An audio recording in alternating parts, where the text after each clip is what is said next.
Hello. Hi, Ella. Hi.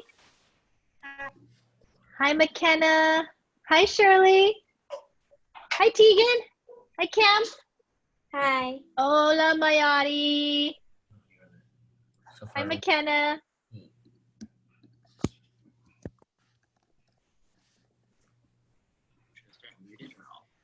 No, can we have everyone on?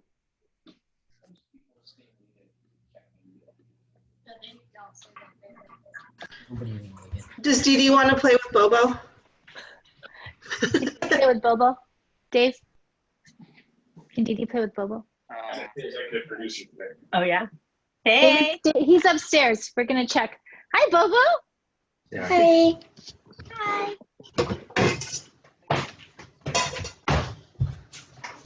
Hi, Genevieve. Hi, Mayari. Hey. Hey, Sarah. Hi, Do I start Shayna. drinking my beer now? How are you? I've already started having some wine. Hi, Excellent. Kira. Hello. Hi, everybody. Changing our name. Hello from Arkansas. Hi, from Arkansas. Hi, from Berkeley. So great to have you. Hi, Gianna. Hi, Kailani. It's Hi. Much for doing this. We're excited. Oh, I'm excited. Thank you. We are getting more and more ambitious every week, guys. Okay, I'll stop screaming. Emmett says Emmett is my executive producer today, so he's saying I'm screaming. Hi, Gracie. Hi, Lisa. Come in. Hi, Griff. Hi, Heidi. Hi. Hello. Hi. So good to see you guys. Hey, Shmoo. Hi, Zach. Hey, Angus. Hello. You got some sushi. You have to tuck some down, hey? Yeah? I think you worked the hardest to get your ingredient this week, so you win the prize. Good for you, Angus. Phenomenal. Hey, Shmoo. Okay, let me try to figure out how to get this. Oh, hey, it's Chris. Rocky, go! Hi, Chris. Hey, how are you, Lynna? Hi. Good to see you. Good to see you. How are you? I'm good. How are you? I miss Good. you. Okay, you I'm glad you're making a cameo this time. Absolutely. I want to see the magic here. Oh, yeah. It's going to be magic. Hi, Zach. Why don't you read to me? So I'm going to warn you guys, Claire and I did a trial run. Hey, Clayton. And hey, Avery. I'm shouting. Hello. Okay, I'll keep my voice down. Hi, Lily. We're going to get started right on time today so we can try to be done as close to 6 or 6:15 as possible. All right. Hello. Hi, Tim. Hi, Sophia. Hi, Nuala. Good to see you. So I have a new executive producer today. Emmett is stepping in, and he is going to give me feedback along the way and tell me if I'm going too fast or if I'm shouting.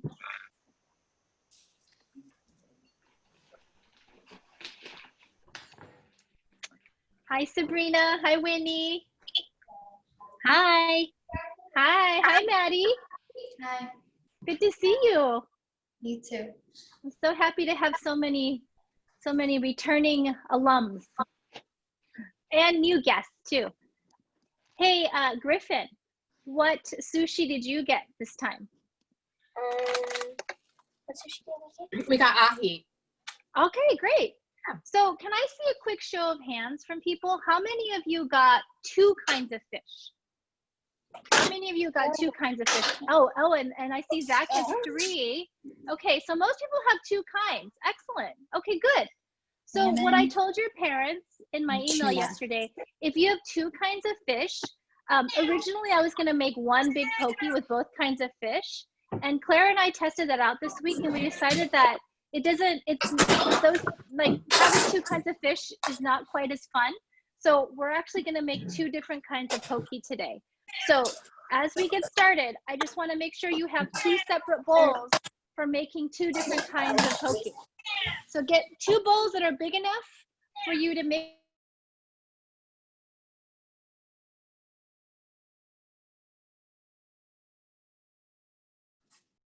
No, she's on mute. Auntie Lena, you're muted.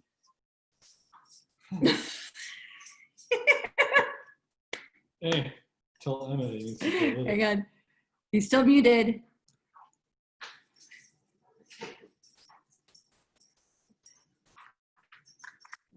Emma, you about to get fired. I love it. Still muted.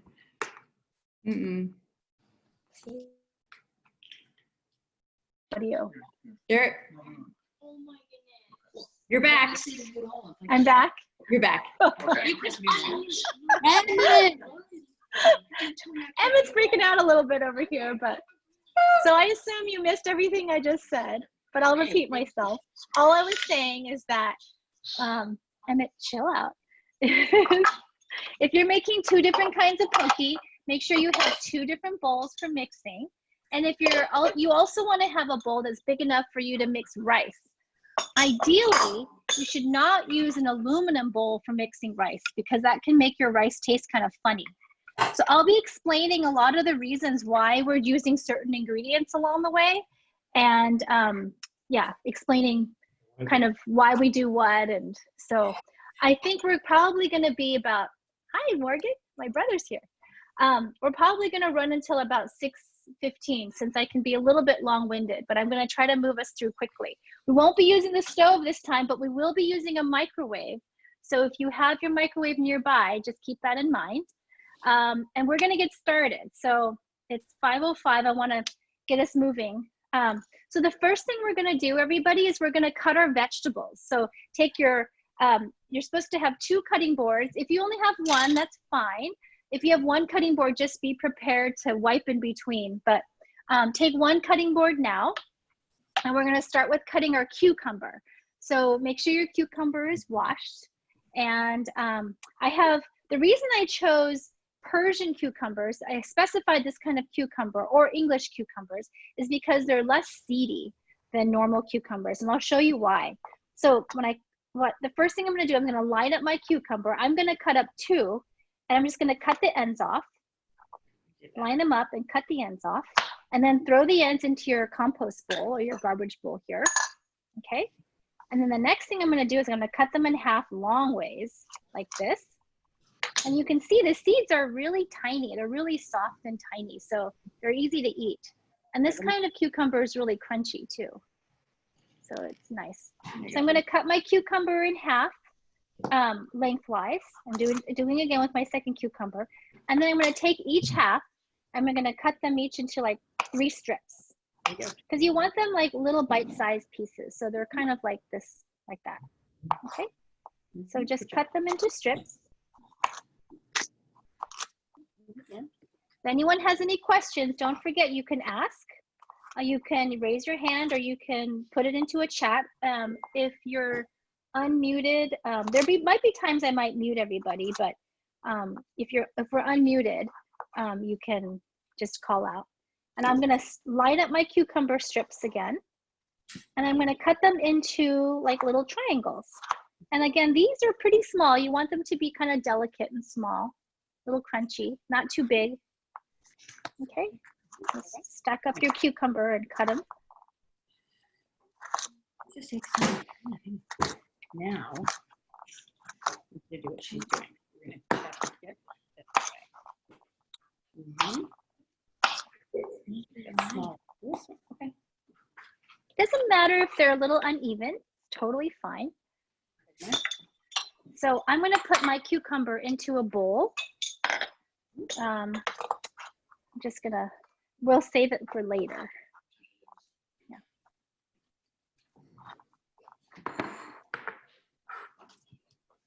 Oh, and by the way, make sure your rice is cooking too. Does everyone have their rice cooking? Make sure you can keep it warm because warm rice is really nice. It takes in the flavor of the sushi vinegar that we're gonna mix later. Okay. So wait for most people to finish up their cucumber. And the next thing we're gonna tackle after this is the green onion. So make sure your green onion's washed. I'll wait a couple more minutes. I'll wait a few more seconds. You can put it back on me. Your fingers.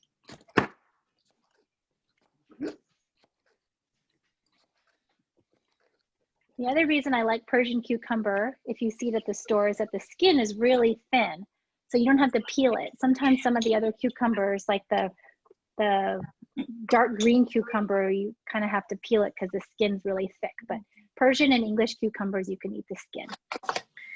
Lynna, is the amount that you're preparing enough for like 5-ish people? I'm just trying to judge, like if we have more cucumbers, no, we should only do about 2? I think so. If you have extra, you can save it for tomorrow, or you can, sprinkle some over your salad. But I'm having everybody kind of put their cucumbers, and I think I forgot to ask people to put an extra bowl out for their cucumbers and their green onions. But if you don't use all the cucumber in your poke, it's fine. You can use it tomorrow too. Okay. So we're gonna get started on our green onion next. So you have your green onion. I'm gonna put it back on the thing. Okay. So the green onion has this root end right here. We're gonna cut that off. And what I've been doing since this quarantine started is I've been saving my root ends to put in like little glass of water. So I've been trying to grow scallions. So I'll go grab that later as you guys are cutting your green onion. But so you can save your root end. Just leave a little bit of the white part if you want to save it, and like leave a tiny bit of it, and you can stick it in some water later and watch it grow over the next couple days, like that. So I'm gonna set this aside here. So I'm gonna cut the ends off of my green onions. I'm using a lot of green onions because our family loves green onions. You don't have to use as much as I'm using. I'm using a whole bunch. If you want, you can do that. And then you can just save whatever you don't use for, tomorrow or for leftovers. And then I have different size green onions. So some of you might have really skinny ones like this, and then I have one that's really thick. So the skinny ones, I think we can just cut as is. If yours is really thick like this one, just cut it in half lengthwise like this. Be careful with your fingers because remember your knives are very sharp. So just cut it in half lengthwise. And then what I'm gonna do, I'm gonna take my thick green onions, I'm gonna cut them in half lengthwise. My skinny ones I'm gonna leave as is and just cut it all the way down. And then I'm gonna line them up like I did with the cucumber. This is kind of a mess of green onion here, right? So I'm gonna cut them in half to make it a little easier to cut. I'm gonna cut only half at a time. So I've just cut half of my green onions. I'm gonna put this half aside. We're gonna use the entire green onion, but I'm just using this half right now. If you see any like ends that are kind of like wilty and brown, you can just cut it off. And then just cut it very finely. So take your knife and take the rest the tip of your knife on the cutting board and just roll down like that. You see how I'm kind of rolling it down? You don't have to like saw at it. You can just kind of set it down into the green onion and it should cut like that. See, I've cut it pretty small, kind of mincy. So keep cutting your green onion. This might make some of you cry. When Clara was making it earlier this week, she was like, it's killing my eye, it's making me cry. Do you remember that, Angus, last week, how the onions made you cry?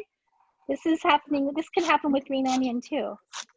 So if you need to step away for a little bit from the green onion fumes, feel free. Here we go. So I'm just gonna keep cutting for a while. And then I'm gonna put the green onion into a separate bowl too and set it next to the cucumber. It doesn't have to be all perfectly sized. It's totally fine if some pieces are bigger, but you just want them kind of small. I'm gonna put these into a bowl. And then I'm going to start with my second half, my second stack of green onions.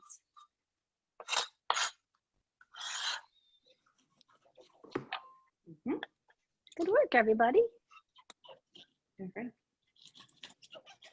Our family uses green onions for lots of like topping, like salads and soups and fried rice and all kinds of dishes. So I'm going to start with my second stack of green onions here. Yeah. My eyes are starting to water a little. I don't know if that's happening to anybody else. But keep cutting your green onion. Remember to keep your other hand away from the blade.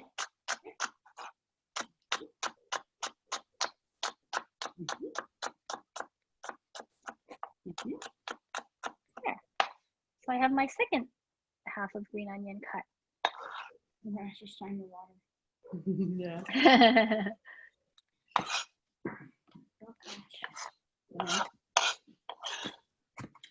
Okay. At least they're not big.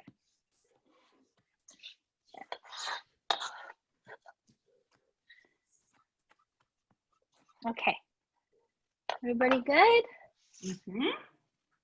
Okay. While you're cutting, I shouldn't have you look at something while you're cutting, but I'll just show you my little green onion garden here. I have like these little green onion ends, these little roots, and some of them are still babies. Some of them are like children sized. And these are like adult sized scallions. They're not as flavorful when you regrow them, but they're still good. They're not quite as strongly flavored. But you can stick this, you can stick that root end into a little thing of water. And you don't want to put too much water, but just enough to kind of make sure the roots are covered, and then put it into an open window or next to a sunny window.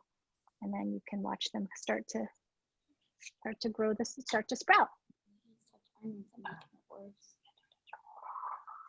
I call these my babies. My kids know not to mess with my green onions. They see me talk to them sometimes. And it says to cut that out. All right, so green onions cut. For those of you who are still working, keep working. We're doing well. And the next thing we're gonna head toward is our avocado. Great. Avocado. What? No. Stuff you haven't done before.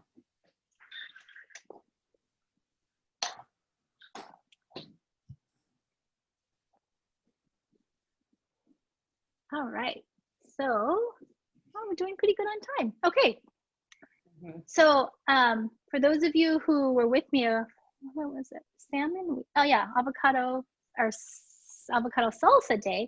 You've had some experience cutting avocado, but for those of you who haven't cut avocado yet, I'll show you.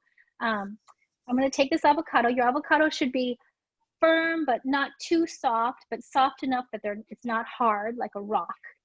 And so I've picked two that seem pretty ripe.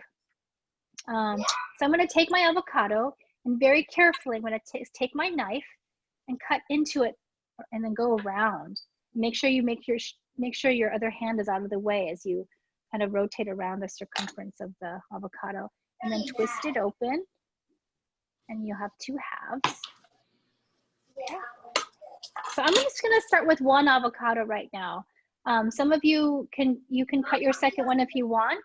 I'm going to stick with one for now. And you can always open the second one later as we start plating your sushi bowl, your poke bowl. You can decide you want more avocado, but for now, I'll just start with one. I'm going to stick my knife in there. I'm going to be very careful and stick the blade of my knife into the pit like that. And I twist, and then it comes up. Good. I didn't know how hard I was. Yeah, just hard enough to get the blade in there, and then twist.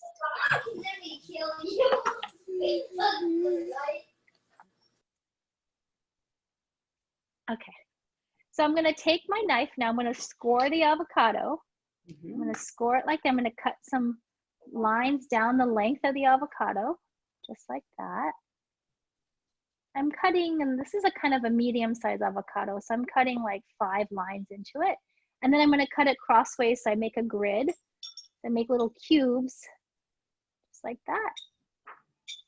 I'm gonna do the same with the other avocado. Okay. So I'm really lazy and I like to wash as few bowls as possible. So what I'm gonna do with the scooped out avocado, when I scoop it, is I'm gonna kind of move aside the cucumber. I'm gonna move I have this cucumber bowl, right? If your bowl is big enough, I'm gonna kind of shove some of the cucumber off to the side and take my spoon. I'm gonna just scoop the avocado cubes out into the to the cucumber bowl. So they can share a same bowl.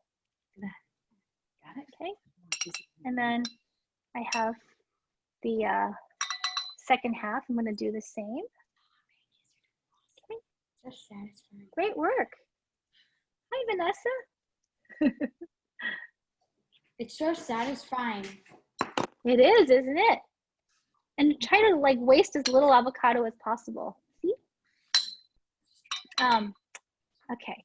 So the reason I had you guys get a lemon is I want you to, we're gonna set aside this avocado for a little bit while we work on the rest of our ingredients. And I don't want the avocado to get brown. So we're gonna squeeze a little bit of lime or lemon juice. If you don't have a lime or lemon, you can even put a little bit of vinegar over it, it's fine. And even if you don't have that, it's not the end of the world. It's not gonna get super brown, but I'm just gonna squeeze a little lemon over the avocado. Oops, put some over the cucumber too, that's fine. Just over the avocado so it doesn't turn brown. I'm squeezing in maybe like a tablespoon maybe. So not quite a half. I still have some juice left in this half a lemon. Okay, so we'll put aside our avocado and cucumber. And we are done with this cutting board. So if you want to wipe down your cutting board or turn to your next cutting board, you can do that. And let me think if there's anything else. I'll tell you later about some other ways you can riff on this poke bowl. Some people like to add cilantro. I know that Ella would love to add cilantro to her poke. Or some people like to put like other vegetables in it, like onion, but we're just gonna stick with this cucumber, avocado, and green onion mixture. So I'm putting aside my cutting board, and I'm gonna I have my second cutting board ready. You can also put aside your chef's knife. We're not gonna use this for now. So go ahead and just put it with your cutting board. I'm gonna turn to my second knife, but before we get to the fish, what we're gonna work on next is our sushi rice vinegar mixture. Okay, so if you're ready, go ahead and take your glass Pyrex measuring cup. Okay, and the first thing there's only like 4 ingredients in this, so I'll walk you through each one. The first thing we're gonna add is 1 1/3 cups of rice vinegar. So this is what my rice vinegar looks like. And I bought one that's unseasoned because we're gonna add seasoning to it. You can buy seasoned too, but yay, yeah, good. I see a lot of people have the same one I have. So go ahead and pour about 1 1/3 cup into your measuring bowl. The reason I'm having you make this much is because I'm very optimistic. I think you're gonna wanna make this recipe again. So I'm having you make twice as much as you're gonna need today. Okay, so keep that in mind. We're making twice as much as you need because I wanna show you that this is something you can keep in your fridge and then you can make it this dish again this week, or it can actually sit in your fridge for indefinitely. I keep a jar of this in my fridge all the time. So go ahead and pour 1 1/3 cup into your measuring bowl, or measuring cup.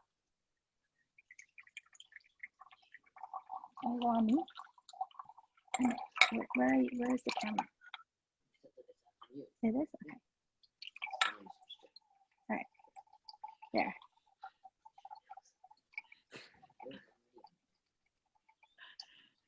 All right. 1 1/3 cup. Come on. Cool. Okay.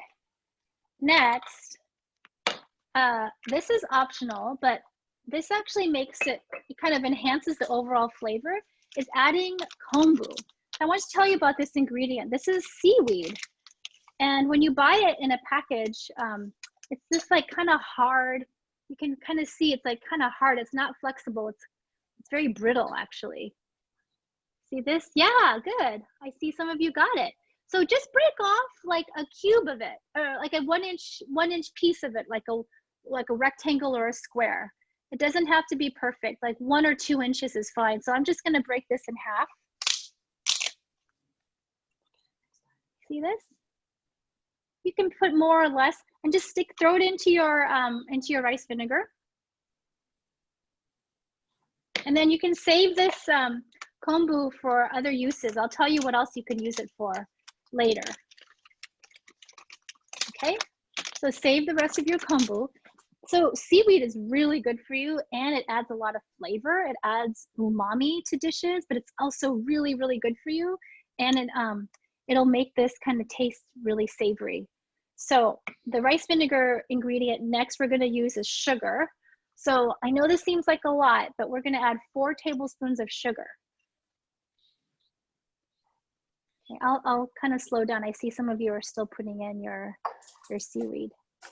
Wait, where do I put this seaweed? Oh, into your rice vinegar mixture. Just throw it in. Okay, so get your tablespoon and get your sugar. We're gonna add 4 tablespoons of sugar to the rice vinegar.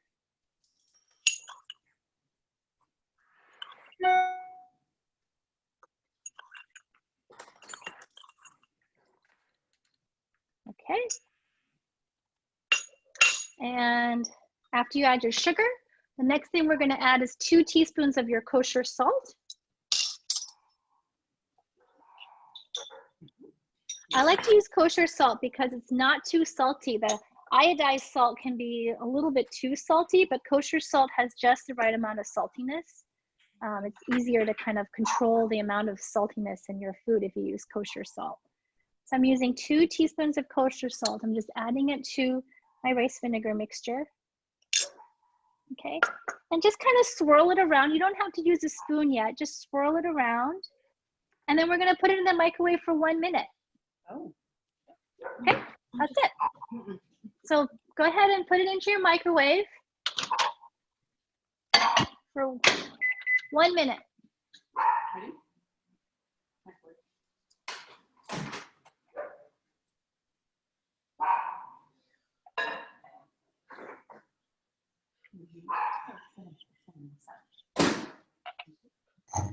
Wait, do we put it in the microwave? Yep, microwave How for long? 1 minute. 1 minute? 1 minute. 1 minute. Yeah, do we stir it?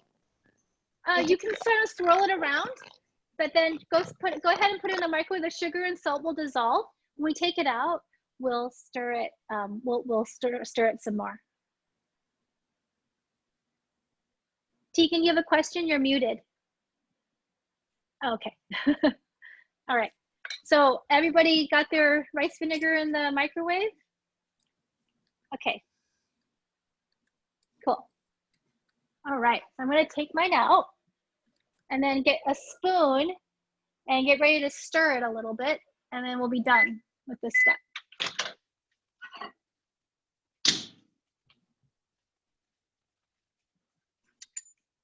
I'm just going to stir it. It's pretty hot, but not too hot. And let the sugar and salt dissolve. And then we're just gonna set this aside.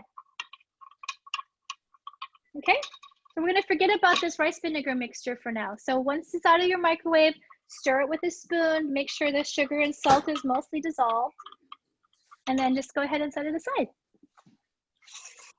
Okay, so let's see. So now we're gonna do our fish, okay? So remember last week, some of you were with us last week when we did chicken? Well, the fish is another adventure. It's pretty, it's gonna be pretty slimy, but it'll be worth it, I promise, okay? So I'm gonna start by, for those of you who have tuna, I'm gonna start by cutting up my tuna first. Okay, so get your bowl, 1 bowl for mixing your tuna poke, and set it near your cutting board. And then I'm gonna take my fish right here and grab your utility knife. This is like a long, slender knife. It's also called a carving knife or a utility knife. It's like a really good knife to use for cutting, like carving a chicken or carving meat. But it's really handy for cutting sushi too. David has a special sushi knife I'll show you guys later. Actually, while you guys are getting your fish out, I'll just go ahead and show you David's precious sushi knife. I got this for him for his birthday one year. And looks like this. And it has a special covering for the blade. See, you see it's long and thin. It really makes it really nice for cutting fish. But we're just going to use a utility knife because you can just use that kind of knife too. And if you don't have a long skinny knife, just use your chef's knives, it's fine too. All right, so I'm going to start with my tuna first. So I'm going to take my block of tuna and we're going to be washing our hands in between, okay? So don't worry. Okay, so I have this block of tuna here. Some of you, let's see, everyone start with tuna. Give me a thumbs up if you have tuna. Okay, cool. Okay, so some of you guys have it in a rectangle, which actually will make it much easier to slice. Does anyone have a piece of tuna that has skin still on it? No? Okay, good. That saves you a step. All right. So I do. tuna, who said Lynna, sorry, we have skin on one side of the tuna. okay, who's that? Oh, okay. Hey, David. Hi. Okay, David. So set the skin side down on the cutting board. Okay. Yeah. She needs to watch. Okay. And then just kind of very gently pretend I have skin on this tuna. Just kind of cut in between the skin and this tuna, the block of tuna, and just kind of slide it. Yeah, just slide your knife down and cut it across. Thank you. Yeah, and then you can just kind of tear the skin off, and you don't need the skin.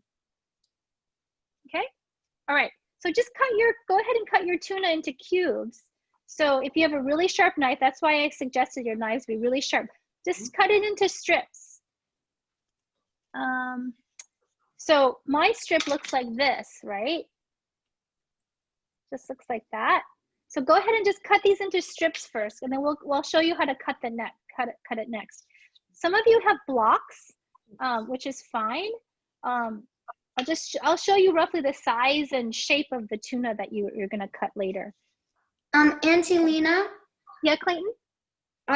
We have a rectangle tuna. Yeah. Which direction should we cut it? Like you're gonna cut it into cube. Yeah, go ahead and cut it that way first. Okay. Yeah. And then because you're gonna cut it into cubes anyway, so it really doesn't matter what direction you end up cutting it in. So I have these strips of tuna here. So now these strips are kind of thick. So what I'm gonna do is I'm gonna cut each one in half again lengthwise, just like that. And if you have a really sharp knife, it makes it much easier to cut through the tendons and the fibers.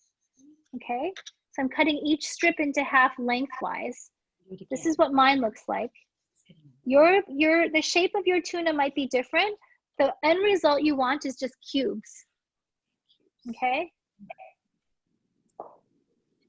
So whatever shape your tuna is in, just make sure you're cutting it into cubes. You're gonna cut them in cubes.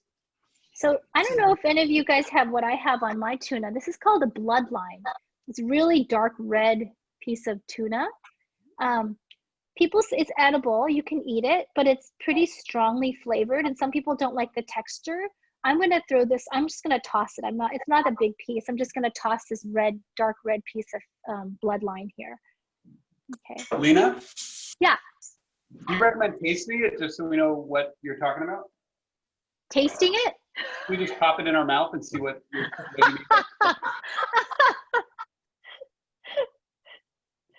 Funny, David. You can if you want. My thought process might be funny, but I wasn't joking. Oh, Strips and then she's gonna cut them into smaller. I'm not gonna have it right now, but you can, and you can tell the rest of us what it tastes like.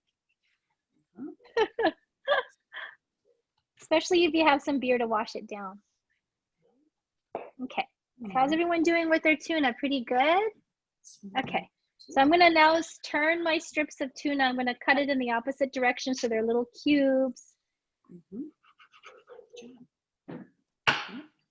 And again, this you can see why it's important to have a sharp knife, because a sharp knife makes it much easier to cut through the tendon.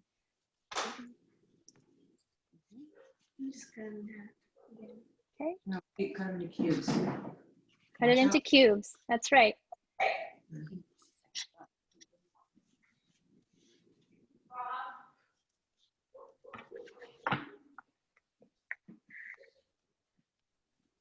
Okay.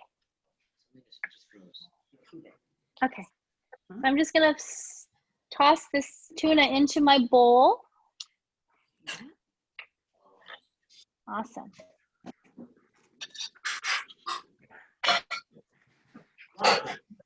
Okay.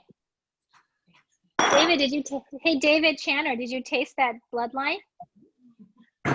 Yeah, I did a little bit. It definitely tasted a little like a rubber tire that had been in the ocean for a while. But it was cool to try it, to see what you meant. Yeah, it's edible. Yeah, it's edible. Okay. So once you're done with your tuna, go ahead and turn to your second fish. I happen to have salmon. So I'm gonna take my salmon out. I have a bigger piece of salmon than my tuna, so it's gonna take me a little while. I'm just gonna unwrap my salmon. And I'm gonna do the same with my salmon. This piece is, so it won't have any bones in it. If it's sashimi grade, it won't have any bones, so you don't have to worry about that. But you can see that part of it is thicker, like this side is thicker than the other side. So I'm just still gonna cut it into strips anyway. I'm cutting each strip maybe about, oh, I do find a little bone here. It's fine if there's a bone, you just take it out, a little fish bone. Just cut it into strips again. I'm cutting each strip maybe like, I don't know, like 3/4 of an inch, almost an inch, but not quite.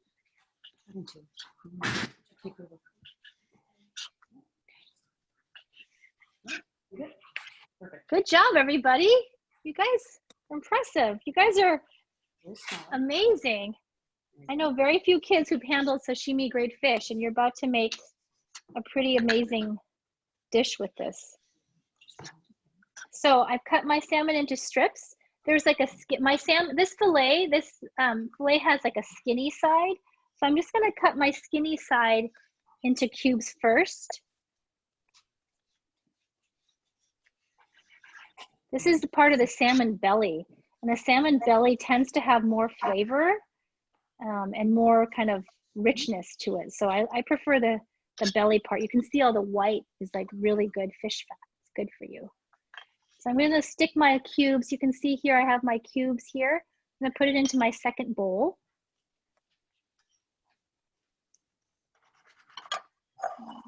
There we go. Now, as I'm getting to the part of the salmon that's thicker, what I might do is I'm going to cut each strip into half again, like I did before. So I'm going to cut these thicker strips into halves, just so I want my salmon cubes roughly the same size.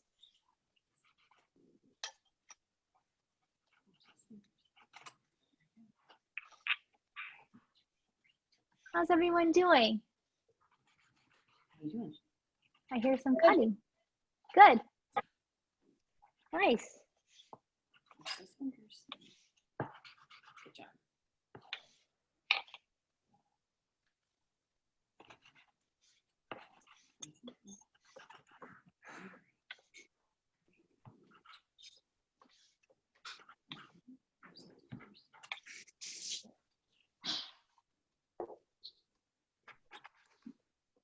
So now that you know how to handle sashimi grade fish, you can also, if you wanted to, you don't have to make these into poke. You could actually cut these into like thinner strips.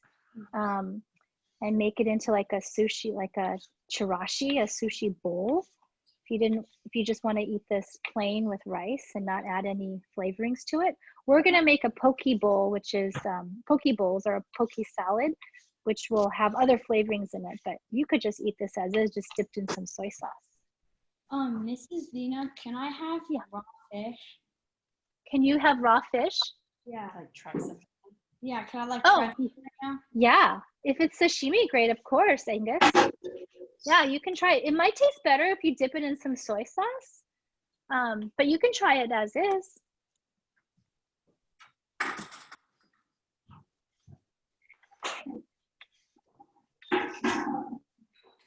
What did you think, Angus? Did you try it? No, not yet. Okay. Okay, cool. Okay, so I'm getting ready. I'm finishing up cutting my salmon.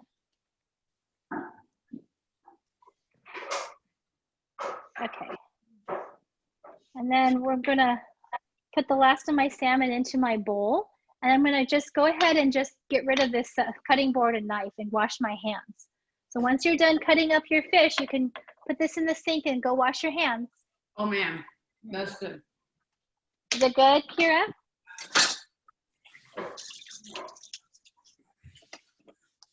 Oh my gosh.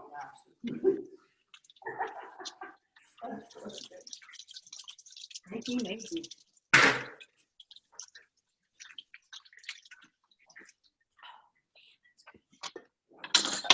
Okay.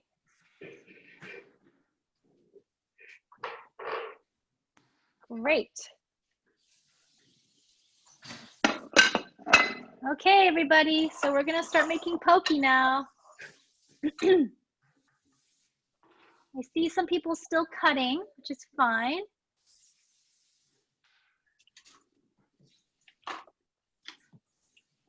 Yeah, we're doing great on time. Good. Okay. So I'll just start talking while while some of you finish up cutting your fish. Can everyone give me a thumbs up if you're done? McKenna's done, Tegan. Okay, Kailani or Gianna? Sorry, I don't know which one that is. Are you Kailani? Gianna. Hi, Gianna. Good. Clayton's done. Excellent. Who else is done? Oh, Maddie's done. Okay. I see Shayna's done. Excellent. Mayadi, how are you still cutting, Mayadi? A little bit more. Okay, keep going. So, Nula's done. Cool. Okay, so Sabrina's done. Excellent. Okay, I'm gonna start by mixing. Mayadi's done. Great. I'm gonna start by mixing our tuna first.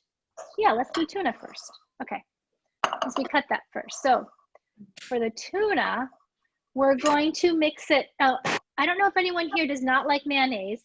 I'm gonna make this into a spicy tuna poke. Okay, so what I'm gonna do first is I'm going to take my mayonnaise and take a clean spoon.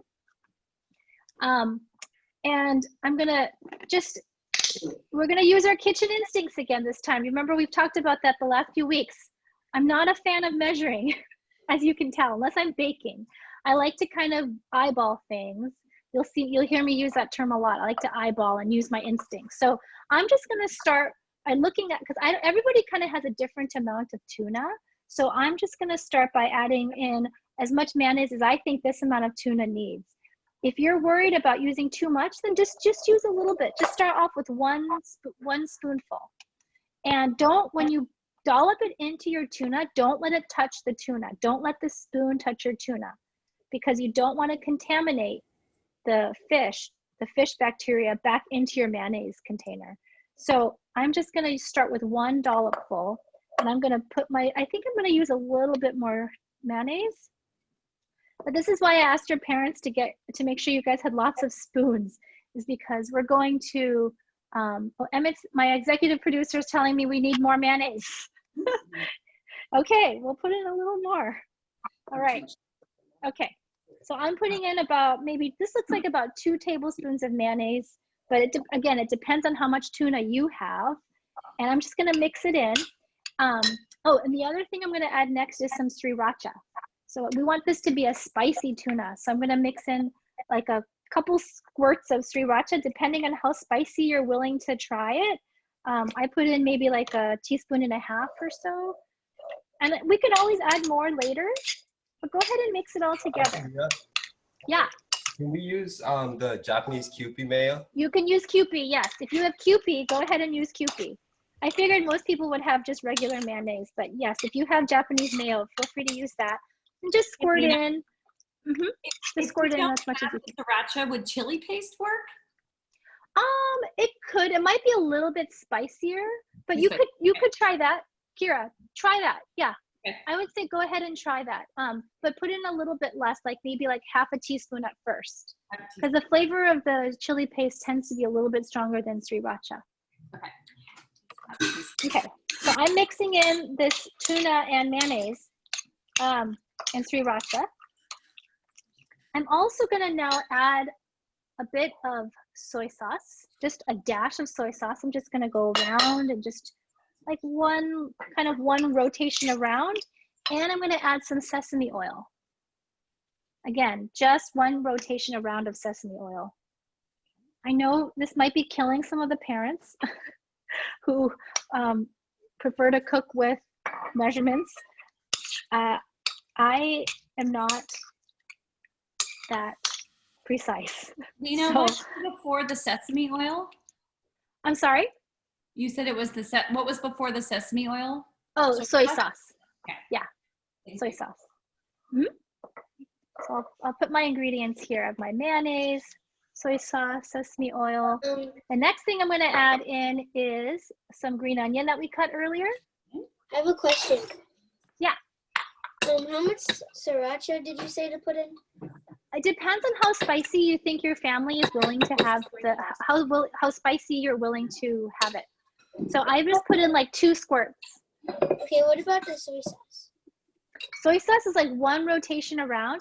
Griffin, you can always add more soy sauce, but you can't take away. So add a little, just add one rotation around, and later on we'll taste it, and you can add more as needed. Okay, thank you. And Griffin, don't forget, I also added sesame oil too. Same amount, one rotation around. This is a pretty rich poke, but with your salad, with your vegetables in it, it'll kind of balance it out. So we're gonna add some cucumber in. So I'm gonna take, just eyeball, again, as much cucumber as you think might be nice for this amount of tuna. I'm not adding my avocado yet. I'm not adding the avocado yet because I don't want the avocado to get kind of smashed into this fish. I want the avocado to stay in cubes. So we're gonna serve our avocado on the side next to the poke. And then next you can add some of your green onion. Again, use as much or as little as you think would be appropriate for your amount of sashimi, and how much your family likes green onion. So keep mixing. And I'm going to do the same with some of this sesame seeds. If you have sesame seeds, I'm going to add in about a tablespoon. So you can measure if you want, you don't have to. Oh, yeah. There you go. So I'm going to add in, I'm going to pour it into my hand first, just so it's easier to see how much I'm pouring in. So that's about maybe a little under a tablespoon. You can always add more later. Stir it in. And I think we're about there. I think this could use a little bit more cucumber, so I'm just going to add in a little more cucumber. But the special privilege you get to be as being the chef is you get to taste. So take one of your clean spoons and go ahead and taste it, and taste it for saltiness, taste it for spiciness, taste it for just general balance of flavor. Okay, so everyone can should taste, try to get a little piece of green onion, a little piece of tuna, and a little piece of cucumber into your spoon. You're good.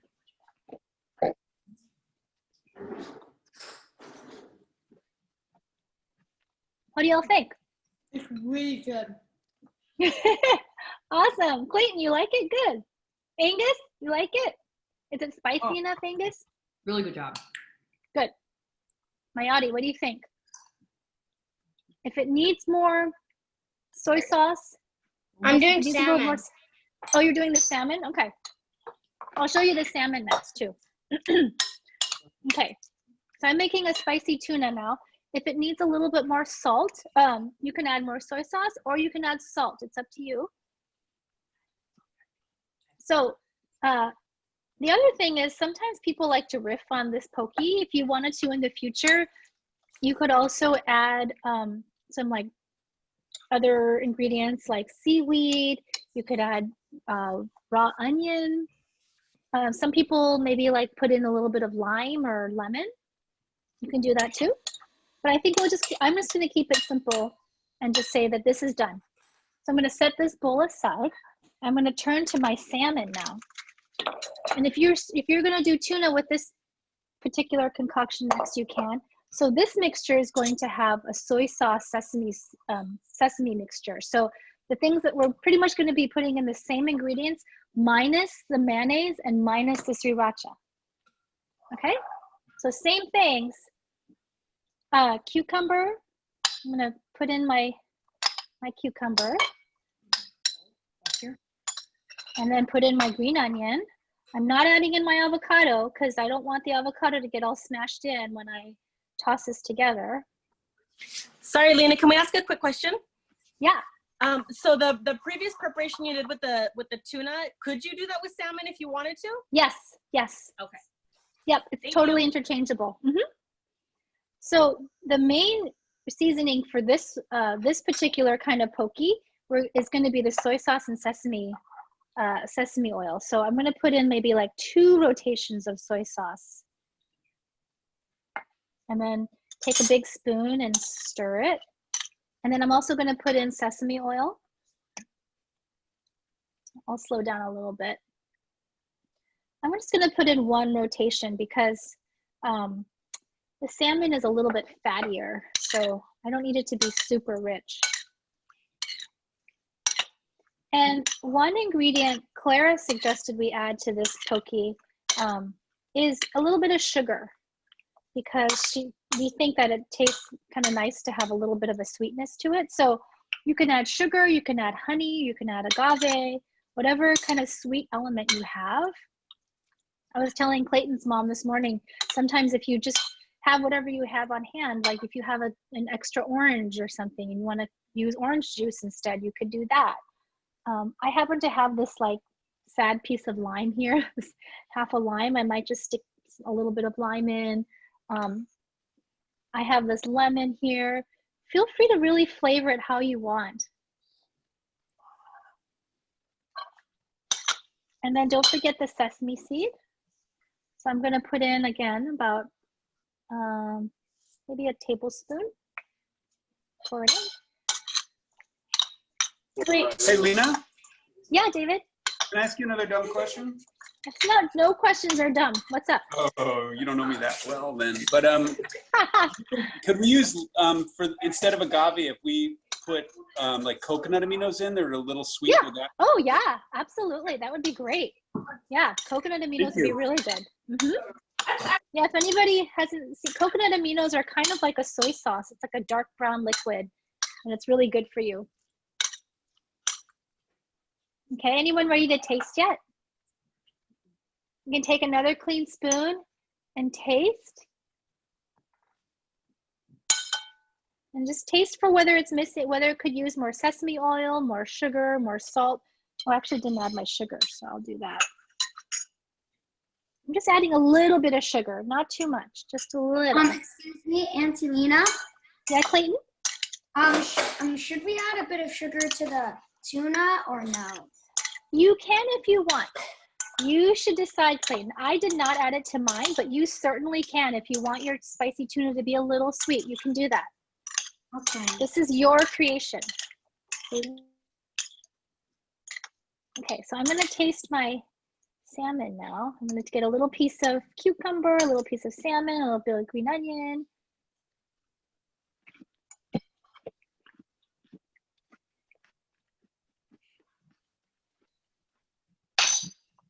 I think mine could use a little bit more seasoning. So I'm gonna add a little bit of salt to mine. You can add salt or soy sauce.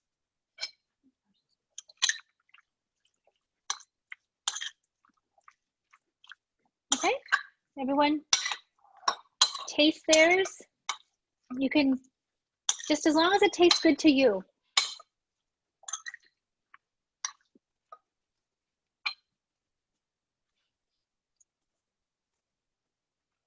Okay. Everyone taste?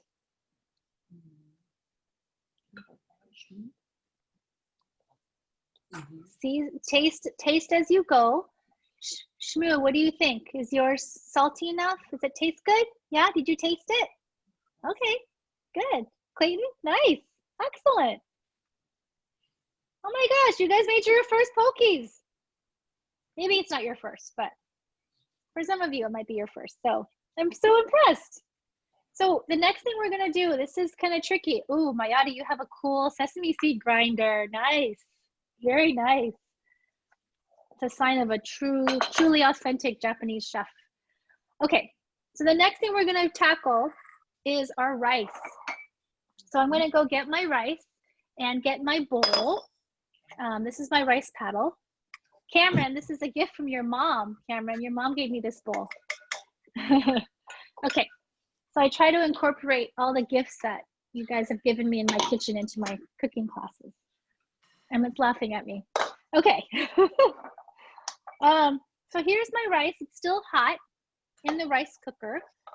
And the reason I wanted you guys to have your rice still warm is because it'll absorb the rice vinegar mixture better if you have it warm. So the reason why we're gonna keep it warm is I asked you guys to have like a fan or a paper plate handy, and it's to kind of help to cool down the rice. But hey, Lucy and Kate. Hi. Hi, Kate and Lucy. Okay, so I'm gonna scoop as much rice as you think you'll need for your family into this bowl. So our family has 5 people. I'm just gonna eyeball as much rice as I think each person will need. So that's a lot for like maybe that much for one person, one adult. That one for Dee Dee. This one for Emmett. This one for Clara. And this one for me. Okay, so, and it's okay if you put in a little extra, it's fine. So I cooked a lot of rice today. I'm just using this much. It's okay if you have leftover because you can also heat it up tomorrow. If you were a true Japanese chef, they would be very upset to hear you say you were using leftover rice, but in our family, we don't mind leftovers, so. Okay, so go ahead and take your rice and go get your sushi rice vinegar mixture here. Give it one last stir and make sure all the sugar and the salt is dissolved. You'll see that piece of kombu that we looked at earlier has probably gotten a little bigger and soft. It's gotten flexible. Keep the kombu mixture in the rice vinegar mixture, because when you store it, you can also keep the kombu. It'll keep giving off, kind of emitting the good qualities, the healthy properties of the seaweed, of the kombu. So go ahead and keep it in there. So now we're gonna start by, I'm right-handed, so I'm gonna use my right hand to kind of stir the rice and use my left hand to pour the rice vinegar mixture. I'm gonna start with about a tablespoon.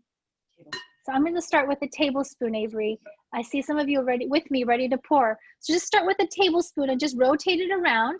Rotate your rice vinegar mixture around and just kind of stir it, stir the rice vinegar mixture into the grains of rice so that it starts to absorb the vinegar.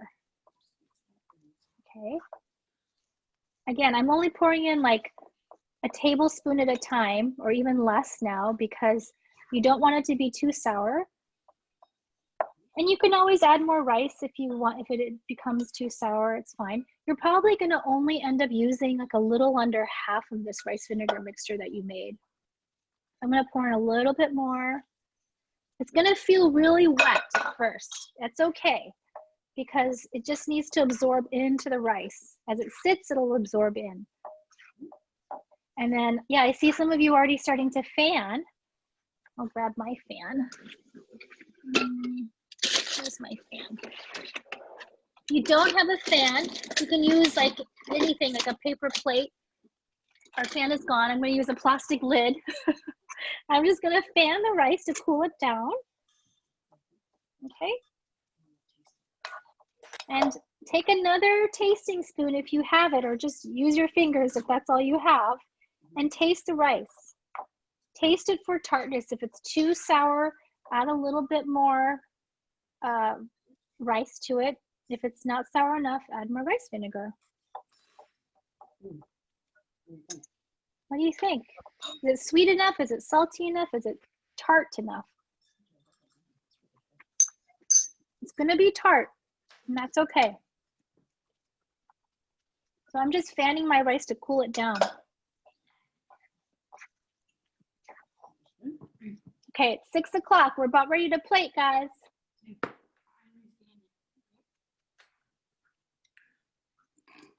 Now, some of you might be wondering how long to fan it for. I think as long as you don't see any more like steam coming out. I don't see any more steam, so I think it's about good enough. It's going to keep cooling down anyway. Okay. Now, if you have, you should have leftover rice vinegar. Pour this into a clean jar and put a lid on it and just let it sit in your fridge. And so the next time you want some some sushi or to make a poke bowl, you'll be able to just use this rice vinegar already as is. And keep the piece of kombu inside the jar too. Okay, so let's plate. So grab your bowls and grab your salad greens if you have some. If you have other vegetables you want to add to your bowl, you can add that now. I'm going to make mine pretty simple. Any questions yet? Excuse me, Auntie Lynna. Yeah. How long will the rice vinegar like last in the fridge? Indefinitely. It'll last in there pretty much forever. Okay. As long as your jar is clean that you pour it into, it'll last forever. You'll use it up before it goes bad. All right, so let's plate. So I have my salad greens here. I have my poke bowl. I have my bowl. So I'm going to take a scoopful of rice. And I'm going to, you can plate it however you want. You can put your rice in the middle of the bowl if you want. You can put it off to the side. I'm going to go ahead and put it in the middle. And just a mound of rice in the middle. And then I'm going to put in a scoop of the poke, a scoop or two of the poke. So I have one salmon poke here. I'll put in like a spoonful and a half. And then I'll have our spicy tuna poke mixture. You can go ahead and put that on. And then we have our avocado. Remember, we had some cubed avocado. You can put that in a corner next to the sushi, next to your poke. So I'm gonna put in a little bit. If you have leftover cucumber, you can put in some on the side too. If you have your greens, you can go ahead and tear up some of your greens if they're washed already.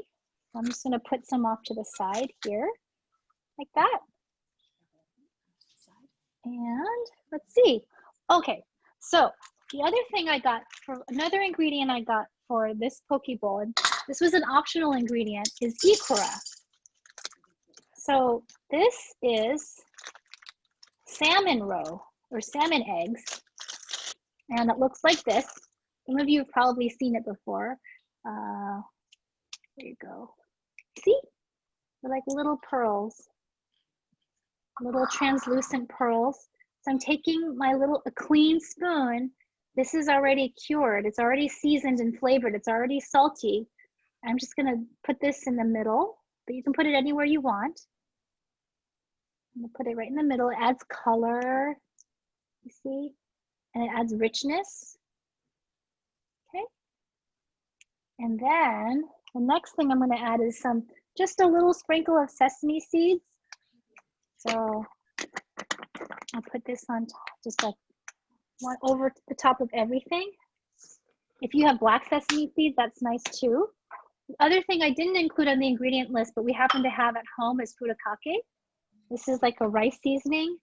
If you have rice seasoning, it's fine. If not, it's okay. The other thing I found at Costco a while back, and some of you might have seen this, is this roasted Korean seaweed flakes. It's also meant for you to sprinkle over rice. You can also just serve it with a little package of these seaweed snacks too. Okay. Any questions? If you like yours, you can also, if you really want to get fancy, you can also like slice up a lemon and put in like a lemon slice on the side, or you can even sprinkle some more lemon juice over the avocado. Add any other vegetables you have, cucumber, carrots, radish, red bell pepper. Okay, so can I see everybody's bowls? Oh, I see some people are rolling sushi too. Is that you? Is that you, Lucy? Kate, hi. Is that Lucy? It's Lucy. Hi, Lucy. Good to see you. Are you rolling sushi? Yeah. Cool. She's she's good at it. Yeah. Oh, Mayati, that is gorgeous. Mayati, that is so full of green. That looks so good. Thank you. And you can pour some dressing over that if you want to, or you can just pour a little bit of like a vinaigrette or something over that. There's a bunch more stuff at the bottom. It's just at the top. Awesome. Yay. Zach, Leilani and Zach, that's gorgeous. You got the ikra. Excellent. Ah, Clayton. Oh, I love the way you found out that seaweed. Tyler and Maddie, is that you? Oh, there's a really nice hearty bowl. That's great. I love all the green too. Shayna, oh, you have the seaweed flakes. Excellent. Cool. Sophia, I see yours. I like this. I like the square bowl. Beautiful. Beautiful, beautiful. Ella, oh wow, you're plating every single one. Oh, nice. How about you, Angus? How you doing? You still working? You still plating? Good. How about you, Tegan? How are you doing? Oh, Kailani. Gianna. I can't see her. I see you use ikra too. Sabrina. Oh, Jonathan and Sharon. Good job, Jonathan and Sharon. My little brother and his wife. Excellent. How are you doing, Griffin? Have you plated yet, Griff? We're working on it right now. Okay, cool. Avery, nice. Is your poke in there yet? I just see green. Aha, there it is. Gorgeous. Good, everybody. Okay, so while I still have you, we're done, okay? But while I still have you, I want to tell you what we're going to make next week. But I'm going to warn you, this is going to be one of our most ambitious projects yet. Emmett says this is a secret recipe. This is a recipe I made for my kids all the time for chicken tikka masala. Emmett's freaking out over there because he's like, it's so good. Oh, bye, Shayna. You're leaving? Bye. Okay. We love tikka masala. You love chicken? Who said that? Who said that? Tin and Lily's mommy. Oh, yay. Sonny's. Excellent. Okay. So here's the thing, guys. Chicken tikka masalas requires marination.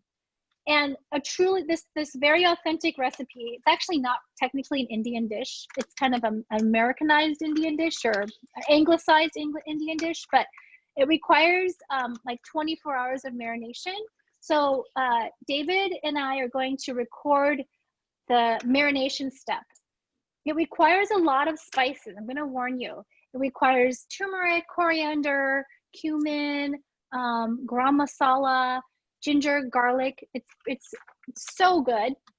But we're going to show you how to marinate your chicken ahead of time. We're going to shoot a short video on Friday, and we will. Oh, Sonny's, your plates look beautiful. What'd you say, David? Well, we recorded earlier so you can see the marination step.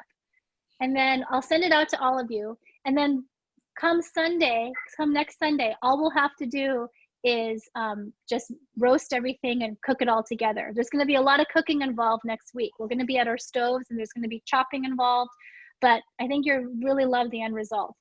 Okay? What? Oh, and you can use tofu too if you don't want to use chicken. Angus, do you have a question? Instead of the salmon eggs, since we couldn't find any of that, Yeah. My mom and I decided to add red pepper and tomatoes. Oh, that's gorgeous. That'll add the color you want. Good idea. And Lynna, if we have extra, how long is it good for? I would say about 2 days in the fridge. Okay. I would refrigerate it right away. Yep. And then it'll still be, I've eaten 3-day-old poke, but I don't know. I just say 2 days. It's rule of thumb. Great. Cool. Awesome. Thanks. Yeah, awesome. Thanks for joining us from Arkansas. Absolutely. Bye. Bye, Angus. Bye, Great job Lynna. tracking down that sushi. Great job. Bye. See you. See you next week. Bye.